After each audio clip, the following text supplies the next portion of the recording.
Hey, j'espère que tu vas bien, moi ça va super. Alors aujourd'hui, comme prévu, on attaque le dernier thème qui sera sur le bonheur. Juste pour rappel, on a commencé par le changement, la dernière fois on a vu la souffrance et aujourd'hui le bonheur. Donc ce sera le dernier thème de notre série. On va voir quelque chose dans le Nouveau Testament, dans les actes des apôtres.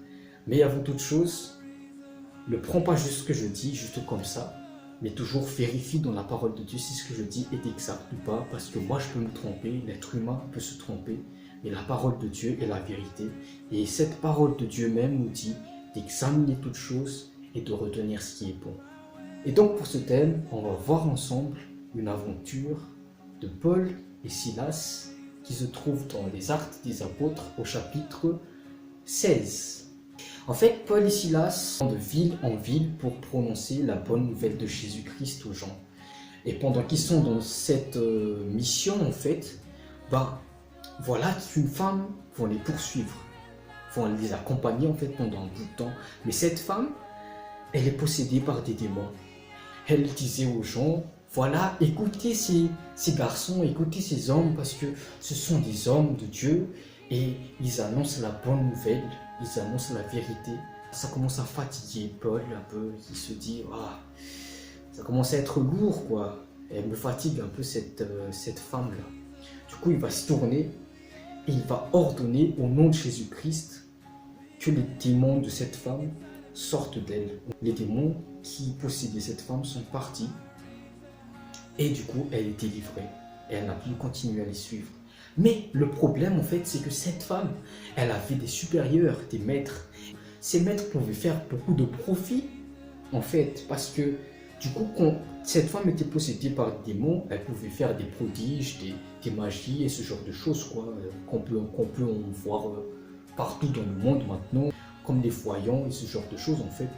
Et du coup, cette femme, un peu à la manière de ces personnes, pouvait aussi faire gagner beaucoup de profit à ses maîtres. Et du coup, quand ces maîtres apprennent que voilà, elle a perdu en quelque sorte son pouvoir en fait, ils ont perdu tout espoir de profit, tout espoir de gain. Ils avaient la haine contre Paul et Silas. À cause de vous, on ne peut plus gagner de l'argent. Cette première partie-là, on peut le voir du verset 16 jusqu'au verset 21. En fait, les maîtres de cette femme, du coup, qui voulaient gagner de l'argent et qui ne peuvent plus gagner de l'argent maintenant, vont accuser Paul et Silas. Ils vont jeter Paul et Silas en prison. On voit ça au verset 22 jusqu'au verset 24. Mais c'est pas n'importe quelle prison, c'est une prison romaine déjà. En plus, c'est vraiment au fin fond de la prison, c'est pas dans les parties où tu peux quand même avoir certaines faveurs et tout ça, mais vraiment Paul et Silas ont été envoyés dans la prison intérieure, au fin fond vraiment, là où c'était les plus misérables. On voit ça au verset 22-24. Mais il y a quelque chose qui se passe en fait, alors que Paul et Silas vont vivre cette situation. Au verset 25, on voit que dans cette détresse, ils vont louer et adorer Dieu. Ce qui se passe en fait, vraiment part en vrille. Les deux gars, qu'est-ce qu'ils font? Nous, c'est pas grave si on est ici, on est en prison, c'est pas grave, on est même au fin fond de la prison, c'est pas grave. Nous, ce qu'on sait, c'est qu'on va louer Dieu. Dieu est bon, peu importe la situation. Ils se réjouissent, ils louent le Seigneur, ils adorent le Seigneur dans ce qu'ils sont en train de vivre. Et pendant qu'ils adoraient Dieu, pendant qu'ils louaient le Seigneur, voilà que tout est brisé, les chaînes et les portes de prison se sont ouvertes. En fait, la prison était comme détruite, donc les prisonniers pouvaient s'enfuir et tout ça. Et du coup, ça c'est au verset 26. Quelque chose va se passer entre le verset 27 et verset 30, et c'est particulièrement le passage pour lequel on va s'intéresser. C'est l'attitude du gardien de prison. Il s'agit d'une prison romaine. Pour un gardien de prison qui faillit à son devoir, à sa responsabilité, les peines en fait qu'il va devoir subir sont vraiment horribles parce que déjà, il va être condamné à mort, c'est sûr et certain. Mais avant de mourir, il sera torturé avec animosité, non seulement lui, mais lui et toute sa famille avant de mourir. Quand il voit tout ce qui se passe, il pense à sa vie, il pense à sa famille, il se dit c'est fini pour moi. Ma vie elle est fini. Dans sa tête, tout ce qu'il a à faire, c'est se donner la mort. Il était déjà en train de tirer son épée pour se suicider en fait. Et au moment de faire tout ça, il entend une voix au fin fond de la prison. On se demande bien qui c'est. Ce gardien de prison entend une voix qui lui dit « Ne te fais aucun mal ». Il va à l'intérieur, il voit Paul et Silas. Il leur pose une question. Qu'est-ce que je peux faire pour être sauvé? Pour éviter que mon maître, mon supérieur, il ne me condamne pas. Et la solution de Paul et Silas est un peu bizarre en fait, parce qu'ils ne vont pas lui donner une solution qui va le sauver de la main de son supérieur. Ils vont lui dire, crois en Jésus-Christ et tu seras sauvé, toi et ta famille. Le gardien de prison, il cherche une solution pour sauver sa vie physique. Et Paul et Silas, c'est comme s'il disait, ce qu'on va te proposer, c'est qu'est-ce qui va te sauver, ton âme à toi. Nous, la solution qu'on peut te donner, c'est Jésus-Christ qui va pouvoir sauver ton âme à toi. Donc, une solution pour que tu sois sauvé physiquement, toi et ta famille, nous n'avons pas de solution pour toi. Mais pour que tu sois sauvé, ton âme, pour que tu aies la vie éternelle, nous avons la solution pour toi, pour être sauvé de ça. Donc voilà notre solution. Crois en Jésus-Christ et toi et ta famille, vous serez sauvés. C'est assez bizarre comme réponse, mais le gardien de prison a accepté ça. Il sera sauvé, lui et sa famille ont accepté Jésus-Christ le soir même. Ils vont être baptisés. Au verset 34, ils sont en train de se réjouir. Paul, Silas, le gardien et la famille du gardien ensemble. Certainement, ils se disent à ce moment-là, demain, c'est fini pour nous. On va peut-être mourir. On va peut-être être torturés avec animosité. Mais ce qu'ils sont en train de faire, c'est qu'ils se réjouissent. Et il est écrit, ils se réjouissaient ensemble de ce qu'ils avaient cru en Dieu. Tout ce qui faisait leur bonheur, ce n'était pas que peut-être que leurs problèmes allaient être réglés, peut-être qu'ils allaient être sauvés demain. Ils avaient même mis de côté ça pour eux dans la tête, c'est demain on meurt. Mais ce soir, on est content parce que nous croyons en Dieu, parce que nous avons été sauvés par Jésus-Christ. C'est tout ce qui faisait leur bonheur à ce moment-là. Mais malgré ça, le lendemain, quand le jour se lève, en fait, parce que tout ça se passe la nuit, leurs problèmes, tout d'un coup, étaient réglés. Du problème de base qu'ils avaient, c'est-à-dire de leur mort physique. Et finalement, en fait, lorsqu'ils se sont plus focalisés sur ça, mais juste sur ce qui était éternel, le lendemain, en fait, leurs problèmes étaient réglés. Lorsqu'ils ne s'attendaient plus à ça. On vient dire à Paul et Silas que vous allez être libérés, juste comme ça.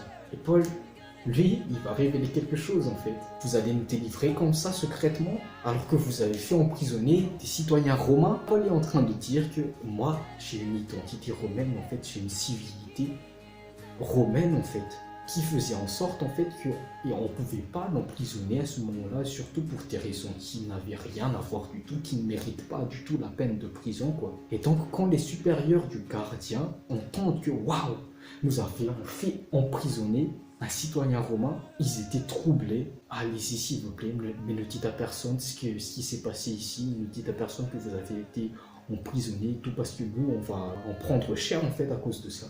Et du coup, ils ont été délivrés, le gardien aussi, et sa femme du coup, et ses enfants. Tout a été réglé comme ça, alors que la solution de Paul pour ce gardien n'était rien d'autre que de croire en Jésus-Christ, se focaliser sur ce qui était éternel, non pas sur ce qui était terrestre. Tout est paradoxal, rien ne va dans l'histoire. Paul et Silas sont en prison, ils sont torturés, mais malgré tout ça, ils se réjouissent, ils louent l'Éternel.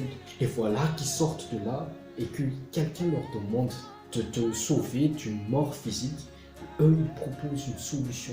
Cette solution-là qu'on va te proposer, c'est ça qui fait notre bonheur. C'est ça qui fait que même dans la détresse, on peut louer le Seigneur. Et quand il a accepté aussi, en fait, c'est devenu son bonheur aussi à lui. Peut-être que demain je vais mourir, peut-être que demain je vais être torturé avec animosité, peut-être que tout ce que j'ai, ma famille qui m'est le plus cher sera aussi pris demain. Mais ce soir, il y a quelque chose de plus grand que j'ai reçu. J'ai reçu le salut de mon âme. Je suis enfant de Dieu et c'est tout ce qui fait mon bonheur. Comment je peux définir le bonheur? Le bonheur pour moi, je le définis simplement comme un privilège. Parce que en fait, être heureux, En malgache, si on traduit ça, on le traduit par Samaj. Et moi, quand j'entends quelqu'un qui dit Samaj Nao, c'est comme si on me disait que j'étais privilégié de quelque chose qu'ils n'avaient pas. Quelque chose que les gens voudraient bien avoir, mais qu'ils n'ont pas encore, ou qu'ils n'ont pas encore trouvé, ou qu'ils ne peuvent pas avoir. Par exemple, on dit qu'un garçon qui s'est marié est heureux parce qu'il a trouvé la femme de sa vie. Du coup, pour moi, c'est comme si je disais, mec, c'est un privilège que tu as, tu sais. C'est un privilège que tu as, tu sais. Mais le plus grand bonheur qu'un être humain peut avoir, c'est ce privilège-là d'avoir Jésus-Christ dans sa vie, d'avoir la vie éternelle, d'avoir reçu cette vie éternelle par Jésus-Christ. Même si j'ai grandi dans une famille chrétienne, on me parlait de Jésus depuis que je suis né, depuis que je suis tout petit. La bonne nouvelle de Jésus-Christ est devenue une bonne nouvelle pour moi quand je l'ai compris en 2020. J'ai compris qu'en fait, c'est Dieu qui vient me sauver. C'est pas moi qui fais des efforts pour être sauvé, mais c'est Dieu qui vient me sauver. C'est quand j'ai compris ça que c'est devenu une bonne nouvelle pour moi. Combien j'étais heureux quand j'ai entendu ça pour la première fois, quand c'était arrivé dans mon cœur pour la première fois. J'avais envie de le crier au monde entier, de le partager à tous mes amis. Tout le monde cherche ça, je suis sûr et certain. Quand je me lève aujourd'hui, j'ai l'assurance que j'ai une place auprès de toi. J'ai l'assurance que je suis enfant de Dieu. Mais ce qui est important à savoir dans ce qui est dit dans l'histoire de Paul et Silas et de ce gardien de prison, comme il est dit dans la parole de Dieu, dans l'évangile de Matthieu, cherchez d'abord le royaume et la justice de Dieu. Et le reste arrivera. C'est quoi la volonté de Dieu sur toi? Il fait tout simplement ce qu'il te demande. Le reste, ça arrive juste après.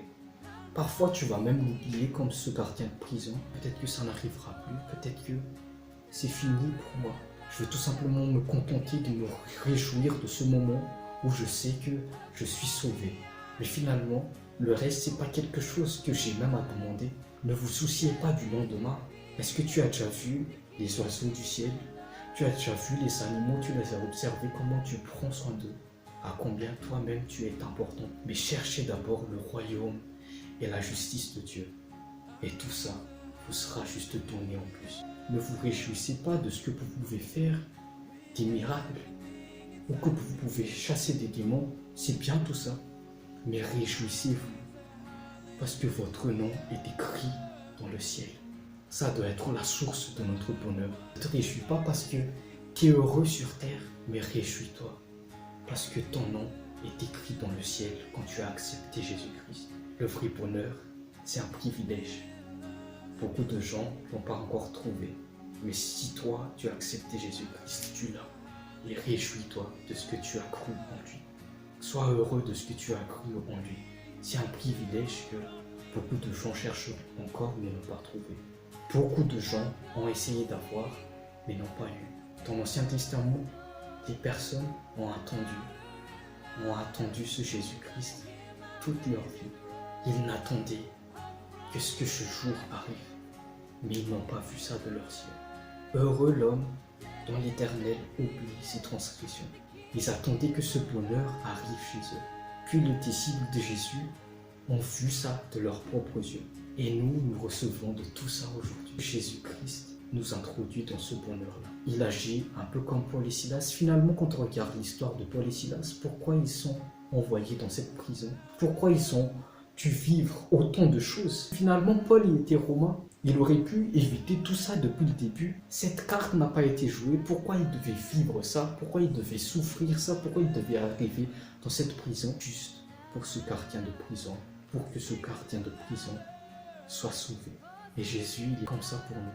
Pourquoi Dieu lui-même, du haut de son trône, décide que non, moi je t'aime tellement que je n'accepte pas que toi, tu n'as pas ta place ici avec moi.